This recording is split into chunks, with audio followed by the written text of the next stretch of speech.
धीरे धीरे पहाड़ों के बीच सूरज उग रहा था। ठंडी हवा पेड़ों की टहनियों से खेल रही थी। एक छोटा सा आश्रम था जहां एक महान गुरु अपने शिष्य के साथ साधना करता था।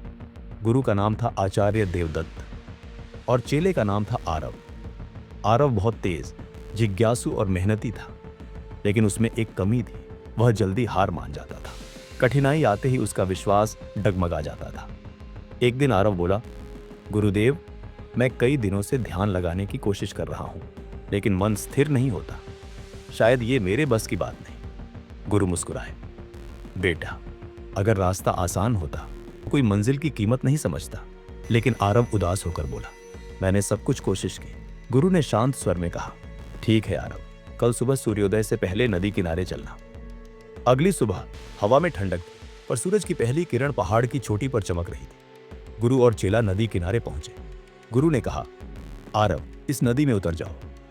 आरव पानी में उतरा। ठंडे पानी से उसका शरीर कांपने लगा। गुरु बोले, थोड़ा और अंदर जाओ।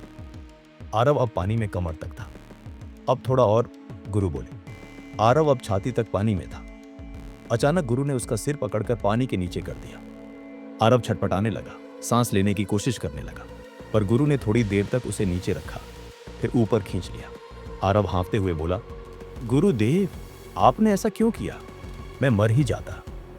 गुरु शांत स्वर में बोले, जब तुम पानी के नीचे थे तब तुम्हें सबसे ज्यादा क्या चाहिए था? आरव बोला, सांस, बस सांस। गुरु मुस्कुराए, बिल्कुल सही। जिस दिन तुम्हें अपनी मंजिल की चाहत सांस की तरह होगी, जिस दिन तुम्हारा जुनून उतना ही गहरा होगा जितनी ये सांस की जरूरत थी, उस दिन कोई तुम्हें रोक नहीं सकेगा। आरव कुछ क्षण चुप रहा। उसकी आंखों में समझ की एक नई रोशनी थी। उस दिन के बाद आरव ने कभी हार शब्द नहीं बोला। दिन बीतते गए। गुरु प्रतिदिन उसे कठिन कार्य देते, पहाड़ पर पत्थर ढोना, गहरा ध्यान लगाना या बिना बोले पूरे दिन मौन रहना। आरव हर चुनौती स्वीकार करता, कभी थक जाता पर रुकता नहीं। एक दिन जब वे जंगल से लौट रहे थे, गुरु ने उससे कहा, आरव, बताओ, अगर कोई पत्थर तुम्हारे रास्ते में आए तो तुम क्या करोगे? आरव बोला, गुरुदेव, पहले मैं उसे हटाऊंगा। अगर न हटा सका तो उसके चारों ओर रास्ता खोज लूंगा। गुरु मुस्कुराए, यही जीवन का रहस्य है। रुकना नहीं, बस रास्ता बदलना सीखो। महीनों बाद गांव में अकाल पड़ गया। लोग भूख से परेशान थे। गुरु ने कहा, आरव, अब समय है अपने सीखे हुए को परखने का। आरव ने गांव में जाकर काम शुरू किया। वह लोगों को समझाने लगा कि डरने से समाधान नहीं निकलता। उसने पहाड़ों से पानी लाने का उपाय निकाला। दिन रात मेहनत की। लोग हंसते थे, एक लड़का क्या कर लेगा, पर आरव ने हार नहीं मानी। वह रोज पत्थर तोड़ता, नहर खोदता और धीरे धीरे पानी बहने लगा। एक दिन महीनों की मेहनत के बाद पानी गांव तक पहुंच गया। गांव वाले खुशी से झूम उठे। आरव ने असंभव को संभव कर दिया। कुछ दिनों बाद गुरु आश्रम लौटे। उन्होंने देखा, अब आरव पहले वाला शिष्य नहीं रहा।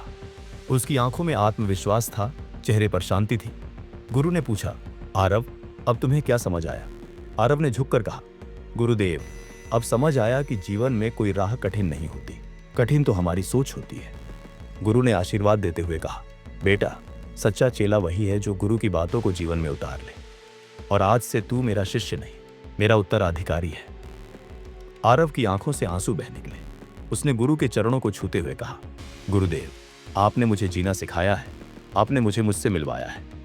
गुरु मुस्कुराए, याद रखो आरव, अगर मंजिल तक पहुंचना है तो खुद पर विश्वास रखो, क्योंकि जो खुद पर भरोसा करता है उसे कोई नहीं रोक सकता। हर इंसान के भीतर एक शक्ति होती है जो उसे अंधकार से प्रकाश तक ले जाती है। बस जरूरत है उस शक्ति को पहचानने की।